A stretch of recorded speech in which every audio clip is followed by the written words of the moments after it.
rapid fire 15, 10, 12-minute interview about the latest things that are happening with OpenAI.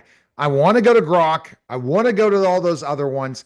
And I also want to demo on the Artilla podcast, the new software of edu, whatever it's how we pronounce it, about Owen's software, about infinite test prep and infinite course prep. But let's just jump right into this. Yes. Conversational AI is a bugaboo. My question to you is that there's not a 4.5 version yet of conversational AI, and they're making still a lot of hallucinations in conversational AI and making mistakes too. What are your Mhm. thoughts? Yes. Well, it's all when we speak like that they are still making mistakes. These AI models. We need to remember ChatGPT 3 and ChatGPT 3.5. The level of hallucination was crazy. So, relatively speaking, 4.1 model or 4.0 that ChatGPT has come up, the progress that they have made is amazing. It is still, yes, hallucinating, but nevertheless, it's getting very precise. And also, our level of prompting has improved. Like just yourself, Neil. 2 years ago, the way you were prompting AI, and today, you've made so Oh, much progress. You're pushing it yeah. to a higher limit. Yeah, you can create anything you want when you want. But what I'm saying is, Exactly. here's the thing that's happening is there are bugs in the system, but you're going to try to say this is the thing where now people are firsthand seeing what you deal with on a daily basis. Yes, yes. We find so at Artila, we are looking at AI from a different perspective than conversational AI. And that's mainly how you interact with AI at first is in a chat mode. But because we have such like you said, a rapid fire use of AI, we are not using the chat interface, we're using the API interface. And in the API interface, the same AI model behaves a little bit differently. It gives you very short answers. It's called instruct mode. So it follows the instructions and then it gives you formatted answers.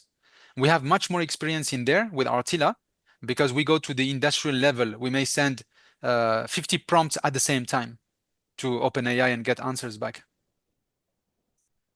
That's interesting. So let's go to the where I'm just trying to hit you on is that you're really not in that focus of conversational AI. Open AI, what's the newest things? Because you're really interested in more the coding. You're a vibe Yes, coder. You want to build yes, things. You don't want to use them as an employee as much as I do, like as a virtual assistant. I I think do. I'm, Yeah, huh?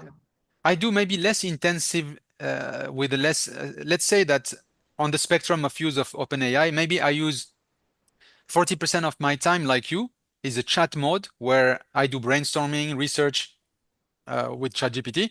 And then maybe I use another third, it's intensive API use for automation. And then there is another 30% where I just explore the new things like the Codex, Studio X, or Yeah, whatever they yeah. come up, the Codex that just operator. came out. Yeah, I saw Yeah. that. And Operator. Both of them, I think, is bullshit. Here's why. It's Let's go not yet through there, but Codex and Operator. Let's talk about because I asked it open. So I got an education thanks to Chatty Cathy. Chatty Cathy is my conversational bot. And yes. so what I got from Chatty Cathy is Operator and Codex, and I said they're a bunch of bullshit to waste time. Here, maybe Codex creating code, that's going to be a play. But let's go first to the other one, which Mhm. is Operator. Yes, Operator reads files, does specific things, is able to go into files, but you have to use still another third party software to get it done.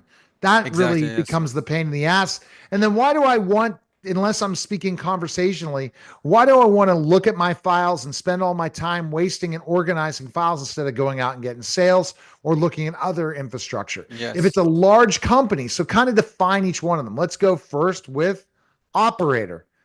Yes. Give me an operator, and I think it's still not a huge, exciting thing unless you work for that company and your job is just going through data. Yeah, so operator is still in early stage, and I think you highlighted the keyword that I want to jump on. You said infrastructure. And I think that's the key differentiation right now.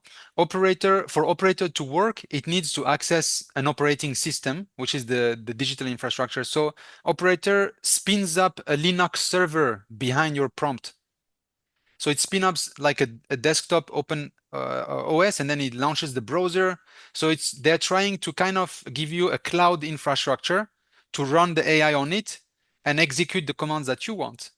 But eventually, what we are looking at least what I'm interested in, is that to use the AI like OpenAI model operator to control my computer where my files are already, and not push everything to the cloud. And Well, that's that's what already Manus. available. That's already available if you use a third party like Zapier or something like that. Yeah, you have to use third party, but eventually soon they will be able to like Claude launched what they call it, Claude, where they can Claude controls your operating system. I forgot the name. Claude did this a couple of months ago. Yeah, and that's the thing about, I think that all these platforms, and this is a viral thing, and I want your take, is it's Hmm. if you had a comparison of what Hmm. OpenAI is Netflix. Now there's so many better options than Netflix out there, yet everyone Mm. still brings out Netflix.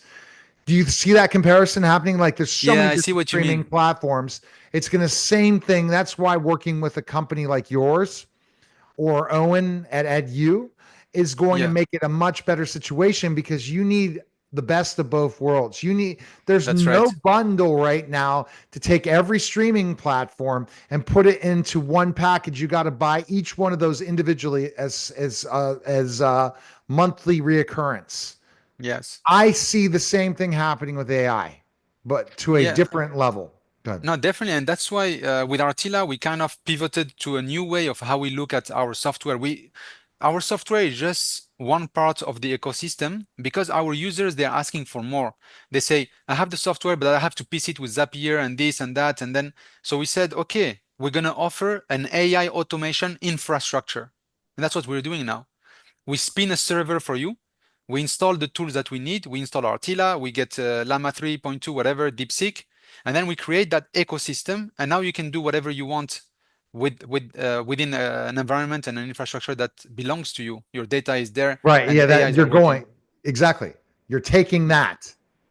You're yeah, taking everything, the best of our worlds, putting it all together into with one packaging.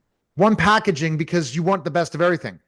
Okay, Exactly. Yeah, Mohammed, Dr. Mohammed, can you give me Netflix, uh, Max, all in a package, one package? Go ahead and do that. You can't. There's yes, nothing no, out there like that. So yeah, Disney, you can get Hulu, Disney, but that's yeah, all. They're all related. You can get Paramount Plus, you can get all these other. But where can you get all of the streaming networks in one thing? You really can't get it unless you go with a company who is the distributor when it comes to AI. You can't get all yes, the different packages, but you can get everything customized to your fit and feel, saying, I really like DeepSeek, what DeepSeek does. I really like what Claude yeah, does. But the reason why I use OpenAI is, but I want to learn the others because I want them all to talk together, all the conversational bots, because I'm creating my infrastructure for every company using robotics.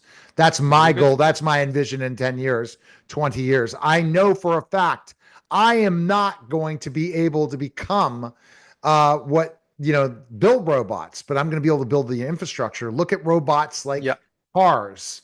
Every little piece of that car is $1 billion, not $1 billion company, but a huge company. You got to be able to yeah, figure out in that infrastructure how you use their technology to make all the money. But what I that's was right. talking about is all these best of both worlds. I like the user experience with OpenAI. I don't, Yes, no, definitely. Yeah. that's the difference. But what you think that, what is the best user experience out of all the platforms in your opinion? Yeah, I think OpenAI, beside the confusing naming of their AI models, the user interface and the ease of use and the quality is there. The others are not that far. I think it's really about, for me, I see a difference. We call it consumer automation and business or B2B automation or AI use. For consumer use of AI, the ChatGPT interface is almost unbeatable. Even if Claude and the others they have a good web interface, but ChatGPT gets you quite consistent, and then in the same interface you can generate very beautiful images now. So they integrated the DALI engine in the chat so you can get both the text output and the images. I see all this, but I'm like, just too much. I love DALI. The ability to use all these different things. The interface is best user experience. Bottom line, OpenAI. Yeah. OpenAI is ahead of everyone else, and I don't see a catch up. But I see that there's other things that are going to be really good for certain people. And do you want to Yeah. pay for all that software or go to Artilla if you're and create your own and have that envision? Go to Chat GPT right now and say, this is the Hmm. final part, and this is a great sell for Artilla, and say, I want to create the greatest software in the world that's going to fit my company and what I wanted to Yes. do on a regular basis. You have the cash, go to Artilla, go to a company like that, and have them build it for you. Yes. Customize it with everything you like about every software, or pay for all the software. Thank you, Neil. And I will add why you should come with us is because we are not software centric. We know software will change and AI will pop up software for us. We are data centric. So we help the customer on their data, structure their data so that we can use any MCP, any AI agent, any new model that comes in with Artilla or not. Artilla is just a middleware. So we really like from day one, we give full ownership to our customers for their AI automation infrastructure. All right. So place is artilla.com. I'm creating this infrastructure of AI. You're impressed by me. Do you consider myself an AI expert yet, Dr. Mohammed? Am I Of almost course there? you, of course you are because your approach, your perspective, and the use case that you're bringing in, you're an expert in it. Like we with our team, we are an expert in a kind of another niche. So the But I'm spectrum bringing of it where I'm getting a lot of that information as much as you now. And that means there's not all these people that just use the software. It's different if you're doing it on using your business all the time and you're constantly looking at new models and new changes. And exactly, yeah. that's why we bring the perspective of AI. Yes. So what defines an AI expert? Last question for you. What defines an AI expert? I think for me, an AI expert is not somebody who controls or understands the keywords and the language, but somebody who has hands-on using the AIs like you and like me. We may not use extensively and know everything in detail, but what we use, we know what the output is and we know the errors and how to prompt and so on.